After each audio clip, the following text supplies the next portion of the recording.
6월 네 번째 주일 거룩한 마음으로 나와서 예배하는 성도들에게 주의 큰 사랑과 은혜와 능력이 가득하기를 주님의 이름으로 간절히 소망합니다. 폭염 팬데믹이라고 할 만큼 엄청난 더위가 세계 곳곳을 강타하고 있습니다.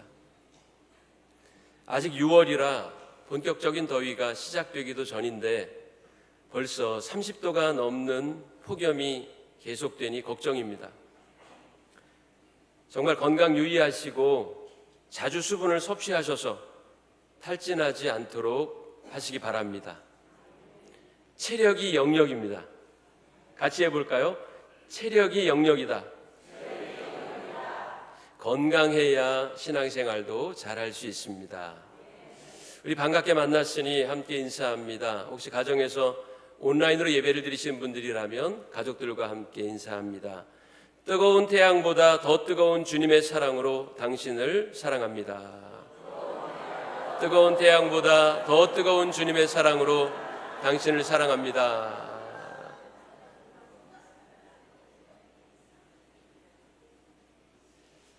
여러분, 주일 설교를 몇 번 들으십니까? 유튜브에 주일 설교 실황이 다 올라가니까 이 자리에서 한 번만 설교를 듣지 마시고요, 유튜브에 들어가셔서 2번, 3번 반복해서 들으면 더 큰 은혜가 있을 줄로 믿습니다.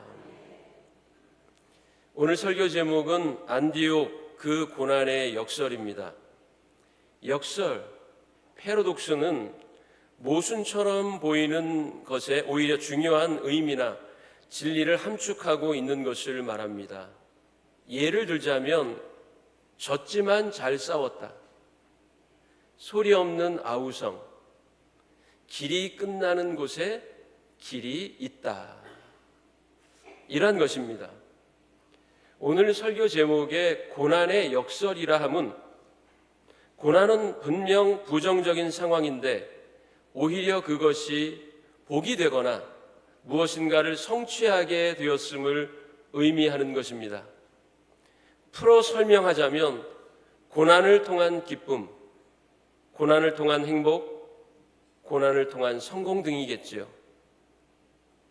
그렇다면 안디옥이라는 지명이 왜 고난의 대명사가 되었고 그 고난이 어떻게 역설적으로 초대교회 부흥과 큰 기쁨이 되었는지 말씀을 통해 살펴보겠습니다. 바울의 회심과 베드로 고넬료의 만남 사건이 초대교회 선교 역사의 판도를 바꿔놓았다고 말씀드렸습니다. 이제 복음이 날개를 달고 날아오르기만 하면 되는 분위기가 조성되었습니다. 그러나 복음의 역사가 흥왕하면 그만큼 사탄의 역사도 거세어집니다. 사탄은 복음의 지경이 넓어지는 것을 지독히도 싫어합니다. 그래서 복음 전파의 현장에서는 기적도 일어나지만 어려움과 환난도 생깁니다. 사탄이 방해하거든요. 성령 받은 제자들에 의해 시작된 초대교회는 열정적인 복음 전도로 큰 부흥을 이루고 있었습니다. 그러나 스데반의 순교 이후 초대교회는 위기를 만납니다. 박해가 시작된 겁니다. 사울은 교회를 무너뜨리기 위해 살기가 등등하여 그리스도인들을 닥치는 대로 잡아 옥에 가둡니다. 초대교회 성도들은 박해를 피하려고 사마리아에까지 도망합니다. 흩어진 성도들이 거기서도 복음을 전했습니다. 박해로 인해 흩어졌지만 그것이 복음이 널리 전파되는 계기가 되었습니다. 박해를 피해 도망한 자들 중에는 베니게, 구브로, 안디옥까지 간 신자들도 있었습니다. 본문에 나오는 안디옥은 수리아 안디옥입니다. 성경에는 안디옥이 2군데가 나오는데 수리아 안디옥, 비시디아 안디옥입니다. 그런데 본문 안디옥은 수리아 안디옥입니다. 이 안디옥은 기원전 300년경 수리아의 셀류쿠스 1세에 의해 정복되어 수리아의 수도가 되었습니다. 사마리아 지역으로 도망한 성도들이 거기서 복음을 전한 것처럼 안디옥에 간 성도들도 복음을 전하기 시작했습니다. 처음에는 유대인들에게만 전했다고 했습니다. 저는 그들의 입장이 되어 한번 생각해 봤습니다. 그들이 어떤 느낌과 감정을 가지고 있었을까? 여러분들도 한번 동감해 보십시오. 오순절에 성령 받은 제자들로 인해 복음은 빠르게 확산되었습니다. 하루에 3,000명, 5,000명이 예수를 믿고 구원을 받는 기적이 일어나고 있었어요. 정말 예수님 말씀처럼 복음이 예루살렘을 넘어 온 유대와 사마리아 땅 끝까지 전파될 날이 얼마 남지 않았다고 아마 그들은 생각했을 것입니다. 그만큼 복음 전도 상황은 고무적이었습니다. 그러나 기쁨도 잠시, 그들의 의지를 한 번에 꺾어 놓는 사건이 일어납니다. 바로 스데반의 순교입니다. 초대교회 최초의 순교자가 생긴 겁니다. 이전에 사도들이 옥에 갇혔다가 매를 맞은 적은 있습니다. 협박을 받은 적도 있습니다. 그러나 스데반의 죽음은 예수 그리스도를 따르는 믿음으로 인해 죽임을 당한 첫 케이스였습니다. 그래서 우리는 스데반을 초대교회 최초의 순교자라고 부릅니다. 이 일은 예루살렘에 있는 성도들에게는 엄청난 충격으로 다가왔습니다. 그저 예수를 믿은 것뿐인데, 복음을 듣고 따른 것뿐인데 이제는 그것 때문에 목숨을 내놓아야 한다니 현실을 부정하고 싶었습니다. 덜컥 겁이 났어요. 그래서 저마다 짐을 싸기 시작합니다. 얘들아, 이사 가야 한단다. 꼭 필요한 물건만 챙기고 오늘 밤에 당장 떠나자. 여보, 이제 어떻게 해요? 가게도 두고 가야 해요? 그러면 우리는 뭐 먹고 삽니까? 울먹이는 아내를 달래고 어리둥절한 아이들을 채근하여 야음을 틈타 사마리아로, 베니게로, 구브로로, 안디옥으로 야반도주를 한 겁니다. 전혀 낯선 곳으로 도망치듯 떠난 그 길에 불어오는 바람보다 미래를 알 수 없는 막연함과 두려움으로 인한 마음의 찬바람이 훨씬 더 혹독했습니다. 어떻게 하든 목숨은 부지해야 하기에 정신없이 달려 안디옥에 도착합니다. 도착한 며칠은 안심이 됐습니다. 이제 위험은 없겠지 하는 생각에 마음이 놓였어요. 그러나 시간이 지날수록 그들의 마음은 점점 무거워져 갔습니다. 먼 곳으로 도망하여 목숨은 부지했지만 영혼을 짓누르는 죄책감은 벗을 수가 없었어요. 나를 구원하기 위해 골고다 언덕에 세워진 십자가 위에서 물과 피를 다 쏟으시며 죽은 예수님 앞에 자기의 모습이 그렇게 초라하고 추악하게 보일 수 없었습니다. 몸은 안전했지만, 육신은 편안했지만 마음은 평안하지 않았습니다. 영혼은 피폐해지고 있었습니다. 또 여러분들, 예루살렘을 떠나는 신자들을 바라보는 사도들의 마음은 또 어땠을까요? 사도행전 8장 1절은 그때 상황을 이렇게 묘사하고 있습니다. 그날에 예루살렘에 있는 사도 외에는 다 유대와 사마리아 모든 땅으로 흩어지니라. 예수님이 남기고 가신 복음 전파의 명령을 붙들고 열심히 사역하여 신자들이 많아지고 교회는 부흥하고 있었는데 이뤄놓은 것이 모래성과 같이 허물어지는 듯하여 너무 허탈했습니다. 그들의 두려운 마음을 이해 못하는 건 아니나 한편으로는 서운한 마음도 들었어요. 예루살렘 교회를 지켜야 하기에 사도들은 떠날 수가 없었어요. 그렇지만 사도들이라고 왜 두렵지 않았겠습니까? 왜 떠나고 싶지 않았겠어요? 사람이라 무서웠을 것이고 도망가고 싶은 생각도 간절했을 겁니다. 그러나 이러지도 못하고 저러지도 못하는 사도들의 마음도 썩어 들어가기는 매한 가지였습니다. 우리도 살다 보면 이런 상황에 처할 때가 있어요. 열심히 살았는데 기대대로 안 돼요. 꿈을 안고 시작한 일이 장벽에 부딪히고 분명 나를 도와줄 것이라고 확신했던 사람이 앞서서 배신하고 떠나버립니다. 기도도 할 만큼 했고 봉사도 열심히 했는데 교회 출석도 제대로 하지 않고 헌금 생활에도 인색하며 봉사는 남의 일이라 생각하고 편하게 교회 다니는 김집사가 더 잘 사는 것 같아 속에 열불이 납니다. 그러면 목사님이라도 날 인정해주고 칭찬해주면 좋은데 관심도 없는 듯해 야속합니다. 이 권사, 박 집사만 끼고 도는 것 같아 점점 목사님 얼굴이 보기가 싫어져요.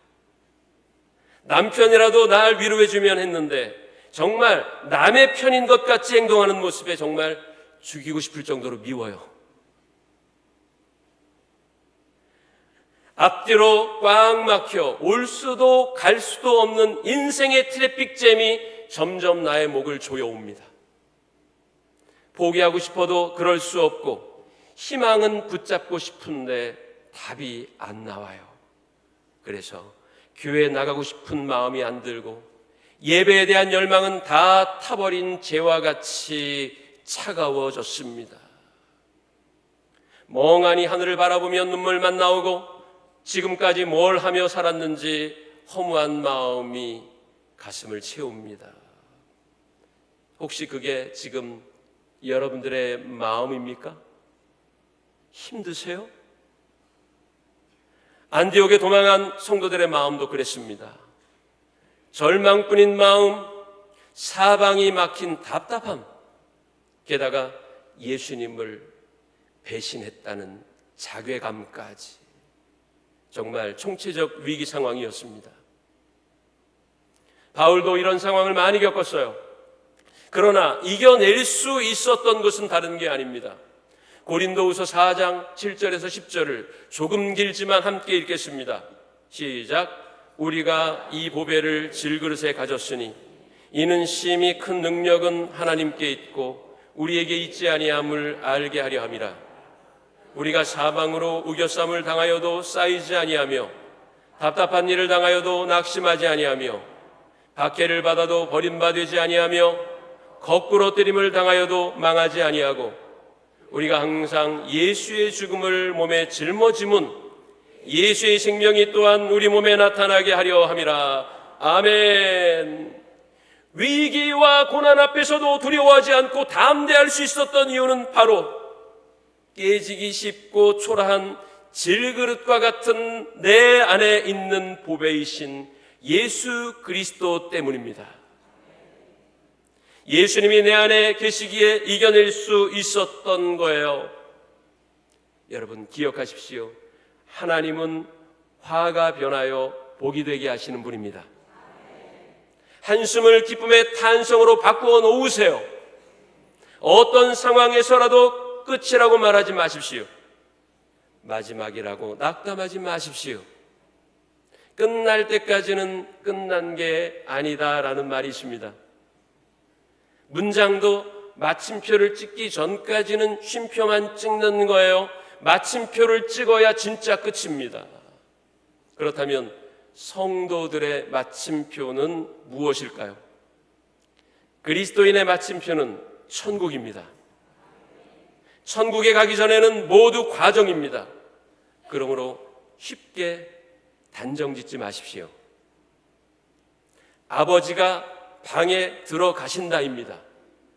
아버지 가방에 들어가신다가 아니에요. 쉴 때 잘 쉬어야 합니다. 마침표도 함부로 찍으면 안 돼요.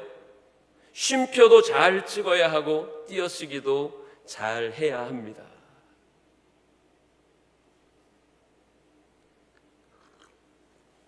금세기 최고의 기독교 영성가이며 작가인 C.S. 루이스는 그의 책 스크루테이프의 편지에서 우리에게 큰 영감을 줍니다.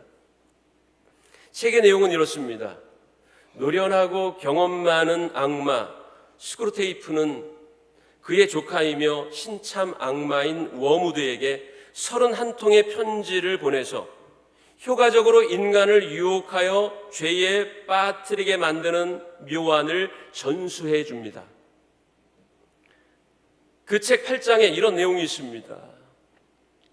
잘 보세요.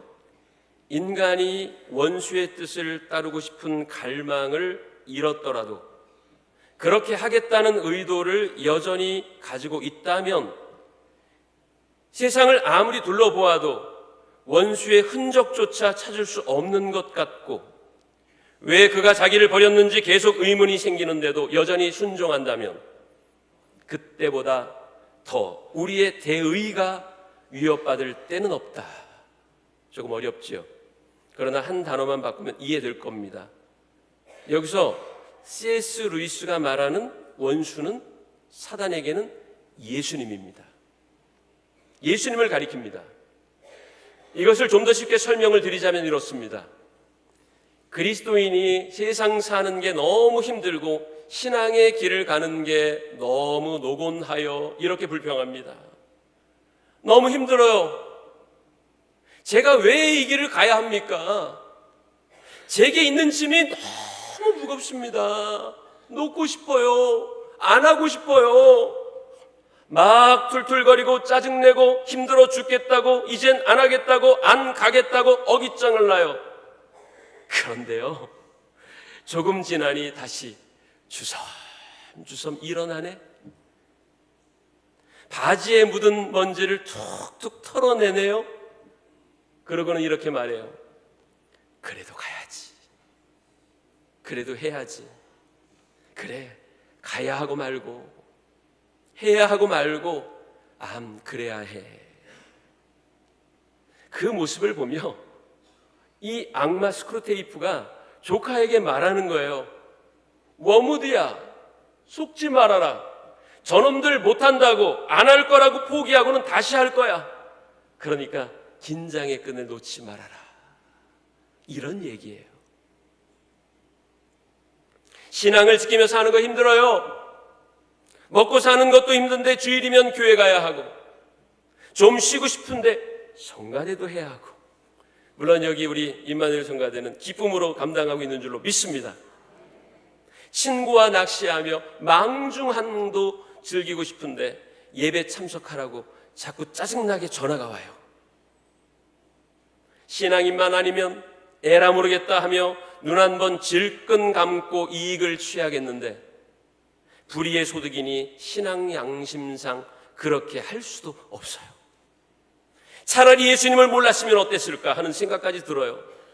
다른 사람은 내게 악으로 대하고 속이는데 성경은 용서하고 양보하라고 해요.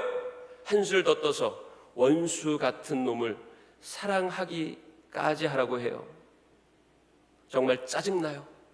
화가 나요. 다 버리고 떠나고 싶은 심정뿐이에요.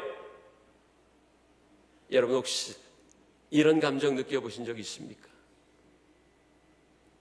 혹시 지금 현재 상황은 아닙니까?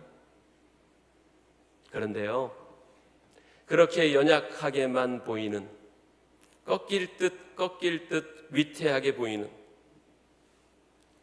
외주를 타는 것처럼 떨어질 듯 아슬아슬한 여러분을 보며 사단은 여전히 긴장의 끈을 놓지 않고 있다는 거예요.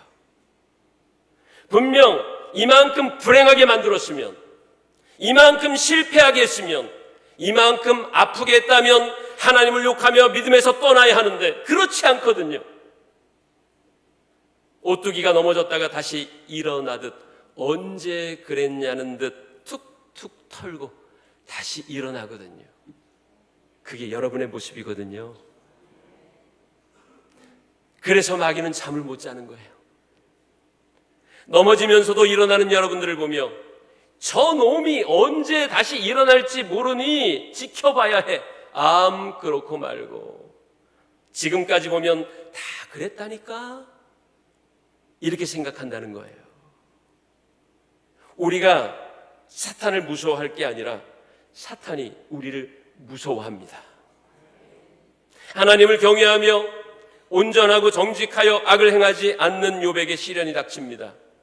재산을 다 잃어버리고 10명의 자녀까지 한 날 한시에 잃습니다. 그 욥을 보며 사탄은 자기가 이긴 줄 알았어요. 욥의 아내는 차라리 하나님을 욕하고 죽어버리라고 악담까지 합니다. 그러나 욥은 오히려 하나님을 찬송하고 있어요. 욥기 1장 21절 22절을 볼까요? 이르되 내가 모태에서 알몸으로 남아 싸운즉 또한 알몸이 그리로 돌아갈지라. 주신 이도 여호와시요 거두신 이도 여호와시니 여호와의 이름이 찬송을 받으실지니이다 하고, 이 모든 일에 욥이 범죄하지 아니하고 하나님을 향하여 원망하지 아니하니라. 아멘. 그만큼 시련을 겪었으니 당연히 믿음을 버리고 하나님을 원망할 거라고 확신하며 회심의 미소를 짓고 있던 사탄에게 하나님은 의기양양하게 이렇게 말씀하십니다. 욥기 2장 3절입니다. 여호와께서 사탄에게 이르시되 내가 내 종 욥을 주의하여 보았느냐. 그와 같이 온전하고 정직하여 하나님을 경외하며 악에서 떠난 자가 세상에 없느니라. 내가 나를 충동하여 까닭 없이 그를 치게 하였어도 그가 여전히 자기의 온전함을 굳게 지켰느니라. 아멘입니까? 전 욥이 부러웠어요. 저도 욥처럼 하나님에게 이런 칭찬받기를 원합니다. 우리 참여교회 성도님들도 욥과 같이 칭찬 얻는 성도가 되시기 바랍니다. 여러분 송어회 좋아하시죠? 송어 양식장에 가면요, 많은 송어 사이를 유유히 헤엄치며 다니는 시커먼 물고기가 한 마리 있어요. 뭔지 압니까? 상어입니다. 왜 상어를 송어들이 있는 물에 풀어놓을까? 이유가 있습니다. 송어의 활력을 위해서입니다. 자기를 잡아먹을 수도 있는 천적이 있으니 잡아먹히지 않으려고 열심히 도망을 다녀요.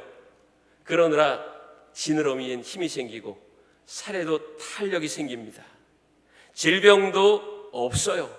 결국 좋은 상품을 얻게 됩니다. 그래서 송어 양식장 안에 상어를 함께 넣어두는 겁니다. 여기서 성장과 변화에 대한 지혜를 알게 돼요. 변화와 성장을 가능하게 하는 요소는 긍정적인 요소나 재료만이 아닙니다. 오히려 고난과 역경이 변화와 성장을 이루는 효과적인 요소가 될 수도 있습니다. 우리 삶의 고난은 어쩌면 저와 여러분을 더 안전하게 지켜주는 요소일지 모릅니다. 긴장하게 만들고 정신 차리게 하고 하나님을 갈망하게 하고 믿음으로 살기를 결단하게 하는 삶의 동력이 될 수 있습니다. 우리는 겨울에 몸이 추우면 몸을 움직이거나 살갗을 비비는 방법으로 체온을 높이려고 하지 않습니까? 송어가 상어를 피하여 이리저리 도망다니다 보니 생명력이 강하게 되는 것처럼 말이지요. 고난이 그래서 여러분들의 삶을 피폐하게 하는 것이 아니라 오히려 건강하고 풍성하게 할 수 있다고 믿고 힘써 기도하며 하나님을 의지하는 믿음의 전진을 포기하지 마시기를 바랍니다. 지금은 도망하는 시대입니다. 전염병 때문에 도망하고 실패 때문에 도망하고 물질 때문에 도망하고 사람 때문에 도망합니다. 고난을 피해 우리는 어디로든 도망하려고 합니다. 그것이 지금 우리의 처지요 상황이에요.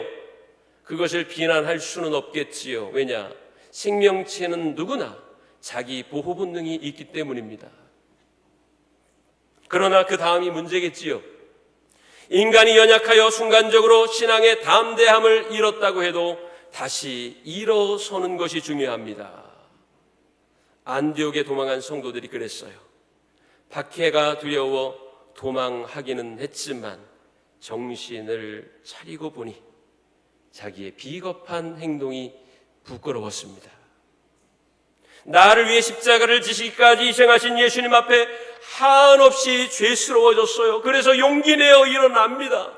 죽으면 죽으리라 하는 마음을 가지고 복음을 전하기 시작한 겁니다. 그래서 11장 19절에 보면 안디옥의 박해를 피해간 신자들의 마음이 이제는 용기가 생겨 복음을 전하기 시작했고, 처음에는 유대인에게만 전하다가 나중에는 이방인들에게까지 그 지경을 넓혔다고 나옵니다. 그러자 놀라운 일이 일어납니다. 어떤 놀라운 일일까요? 제가요, 군목 생활을 2군데서 했습니다. 장기로 하진 않았지만 36개월 군목 생활을 하는 중에 초임지는 대관령 꼭대기였어요. 참 춥고 혹독했습니다. 2번째는 더 혹독했어요. 인제 가면 언제 오나? 원통에서 못 살겠네 할 때 그 원통이었는데, 그 원통에서도요, 북쪽으로 20km 이상을 더 가야 있는 민통선 바로 아래에 있는 부대에서 거기서 군목 생활을 했습니다. GOP 부대였어요. 환경도 좋지 않고 군종 생활도 고단했지만 연대장님이요, 아주 신실한 집사님이어서요, 군목 활동이 날개를 단 듯 참 좋았습니다. 큰 도움을 받았어요. 군목 활동을 마음껏 할 수 있도록 배려해 주셨습니다. 그러다가 연대장이 바뀌었습니다. 그런데요, 이전 연대장님보다도 훨씬 더 신실한 분이었어요. 야, 좋았겠죠? 여러분, 사람은 기대대로 안 되더라고요. 신실하긴 정말 신실한데 부처님께 신실한 분이었어요. 얼마나 신실하냐 하면 연대장 관사 방 하나를 불당으로 꾸며서요, 매일 아침 4시에 일어나서 새벽 예불을 드릴 정도로 불심이 깊은 분이었습니다. 제가요, 낙심이 되더라고요. 야, 이제 군목 활동 끝났다. 저렇게 불심이 깊은 분인데 군종 목사에게 협력해 주겠느냐? 얼마나 낙심이 되던지요. 그런데 여러분, 하나님은요, 역사의 하나님이시더라고요. 얼마 지나지 않아서 엄청난 기적을 보여주셨습니다. 자, 조바심을 내면서 하루하루를 보내던 중에 하루는 연대장님이 만나자고 하는 거예요. 그래서 그 지휘소까지 가는 동안 혹시 병사들을 이번 주일부터는 예배당에 안 보내준다고 하는 건 아닐까? 아니면 군종병 숫자를 하나 줄인다고 하는 건 아닐까? 오만 가지 걱정을 하면서 집무실에 들어섰습니다. 그랬더니 커피를 한 잔 대접해 주셔서 커피를 마시고 난 다음에 연대장님이 이렇게 말씀하시는 거예요. 목사님, 고생 많으시죠? 자, 어려운 부탁인 건 아는데요, 혹시 전방 철책 주변에 십자가 탑을 좀 세워주시면 안 될까요? 저는 제가 잘못 들은 줄 알았어요. 불상을 좀 세워달라는 얘기를 잘못하셨나? 십자가를 세워달라는 거예요. 그러면서 이렇게 말씀하시더라고요. 연말이 다가오면서 병사들 긴장도 풀어주고요, 향수병 때문에 그런지 부대에 크고 작은 사고들이 연일 끊이지 않고 있습니다. 근무하면서 십자가를 바라보면 병사들의 마음이 안정이 될 것 같아요. 그리고 캄캄한 밤에 빨간 십자가 불빛이 보이면 두려움도 사라지지 않을까요? 여러분, 놀라지도 않으시네. 이건 기적이에요, 기적. 새벽 예불을 드릴 정도로 불심이 깊은 분이 전방에, 그것도 철책선 바로 앞에 십자가를 세워달라는 거예요. 전무후무한 일입니다.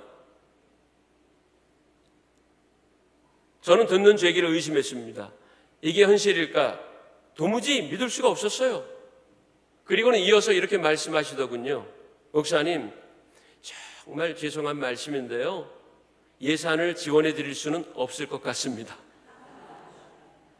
특정 종교의 예산을 투입하면 잡음이 생길 수도 있어서요. 아마 이해하실 겁니다. 정말 염치 없습니다. 그리고 나서 그 다음에는 완전히 카운터 펀치를 날리시더라고요. 십자가 탑을 3개를 좀 세워주십시오. 이야, 깜짝 놀랐습니다. 그런데요, 여러분, 이게 하나님이 하시는 일이라는 것이 제 입에서 1초의 망설임도 없이 예, 알겠습니다, 연대장님. 제가 당장 착수하겠습니다. 여러분, 제가 목회하던 그 연대 교회에 예산이 많이 있었냐고요? 하나도 없었습니다. 왜냐하면 연대교회는 작은 교회이고 사단 정도 되면 예산이 어느 정도 있어요. 그런데 연대교회는요, 간부들의 숫자가 많지 않습니다. 병사들은 헌금을 내봤자 500원, 1000원이에요. 무슨 예산이 있겠습니까? 그나마도 외부 교회에서 훈련 때마다 이렇게 도네이션 해주고 지원해주는 지원금으로 훈련용품, 위문용품을 사고 나면 항상 교회 예산은 바닥이에요. 그런데 어떻게 십자가탑을 3개나 세운다는 말입니까? 근데 여러분, 걱정이 하나도 안 되더라고요. 마음속에 확신만 있는 거예요. 예산 지원은 못 해주는데 십자가탑을 3개씩이나 만들어 달라는 연대장님이나 지코가 석자나 빠져 있으면서 주제도 모르고 덜컥 약속하는 군목이나 둘 다 제정신이 아니에요. 미쳐도 단단히 미친 겁니다. 이건 있을 수가 없는 일이에요. 그런데 여러분, 사람은 할 수 없어도 하나님은 하시더라고요. 그래서 바울이 그렇게 고백했나 봐요. 빌립보서 4장 13절 같이 읽어보겠습니다. 내게 능력 주시는 자 안에서 내가 모든 것을 할 수 있느니라. 아멘. 성도는 이런 믿음으로 살아야 합니다. 성도는 객기로 큰 소리 치지 않아요. 성도는 호기로 장담하지 않아요. 성도는요, 믿음으로 담대히 외치는 사람들입니다. 여러분 따라해 보세요. 나는 확률로 살지 않고 확신으로 산다. 나는 운명으로 살지 않고 사명으로 산다. 할렐루야. 어떻게 되실까요? 하나님께 기도했더니요, 대전의 십자탑 선교회를 만나게 하셨고, 십자가탑을 세우려면 적어도 하나에 몇백만 원은 들 텐데 그 십자탑 선교회에서 세계에 대한 비용을 모두 부담하여 그 전방 GOP 꼭대기까지 자재를 싣고 올라와 몸소 십자가탑 3개를 세운 줄로 믿습니다. 우리 부대 섹터가 시작되는 처음과 중간, 그리고 마지막 근무 소초 철책선 바로 앞, 이 3군데 십자가탑이 세워지게 됐어요. 여러분, 이거는요, 군 역사상 전무후무한 일입니다. 을지 전망대나 아니면은 뭐 이런 전망대에 크리스마스가 되면 큰 교회 와서 정해진 장소에서 여러분 그 크리스마스 등 점등식을 하는 때는 있어요. 그런데 여기가 철책이면 거기서 1m도 채 떨어지지 않는 곳에 십자가탑이 세워졌어요. 그것도 3개씩이나. 여러분, 군 역사를 찾아보면 그런 예는 없습니다. 놀라운 일이 일어난 거예요. 하나님이 하신 줄로 믿습니다. 그때 사진은 보여드려야 여러분들이 믿을 것 같아서 사진을 좀 보여주세요.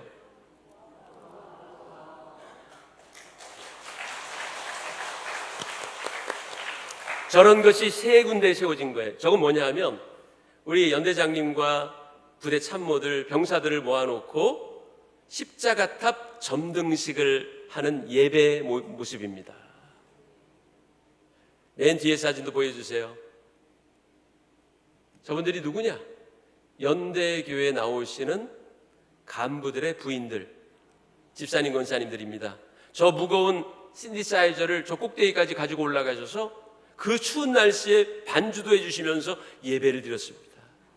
저 때만 생각하면요, 가슴이 막 벅차올라요. 야, 하나님이 하시는 일은 이거는 인간의 생각과 기대와 상상을 뛰어넘는구나. 할렐루야. 고난은 있어도 포기는 없는 것이 그리스도인입니다. 예수님이 부활하셨기에 우리도 다시 시작할 수 있어요. 사마리아로 도망한 성도들이 복음을 전할 때 사마리아 성의 슬픔이 변하여 큰 기쁨이 있게 되었고, 안디옥으로 도망한 성도들이 복음을 전할 때에 비로소 예수의 사람들이 이름을 얻게 됐습니다. 처참한 실패감과 예수님과 십자가를 배신했다는 혹독한 자괴감을 믿음의 용기로 극복했을 때 안디옥에서 성도들은 드디어 이름을 갖게 되었습니다. 그 이름은 26절에 나오는 대로 그리스도인, 크리스찬입니다. 예수를 따르는 사람들이라는 뜻입니다. 그 전까지 그들은 나사렛 이단 괴수의 추종자들, 소요를 일으키는 자들, 반역자들, 신성 모독자들로 불렸습니다. 그러나 안디옥에서 비로소 그 영광스럽고 고귀한 그리스도인이라고 하는 이름을 얻은 줄로 믿습니다. 그 영광스러운 이름이 어디서 생겨났나요? 고난의 대명사, 배신의 아이콘, 절망의 골짜기, 눈물과 두려움 뿐이던 안디옥에서 생겨났습니다. 고난이 닥쳐왔을 때 그들이 할 수 있었던 것이라고는 두려움에 도망하는 일뿐이었어요. 피하는 거였어요. 그러나 정신을 차리고 두려움, 자괴감, 낙담의 마음을 극복하고 믿음으로 도전했더니 하나님께서 놀라운 복음의 역사를, 복음의 기적을 일으킨 줄로 믿습니다. 사랑하는 삼양교회 성도 여러분, 여러분은 지금 어떤 안디옥에 계십니까? 질병의 안디옥입니까? 실패의 안디옥입니까? 미움의 안디옥이에요? 가난의 안디옥입니까? 의심의 안디옥은 아닙니까? 그 안디옥이라는 이름의 역사를 믿으세요. 하나님께서 안디옥의 그 처절한 고난이 세상의 기쁨과 행복이 되게 하실 줄을 믿고 한 주간도 믿음으로 승리하는 삼양교회 성도들이 되시기를 주의 이름으로 간절히 축원합니다.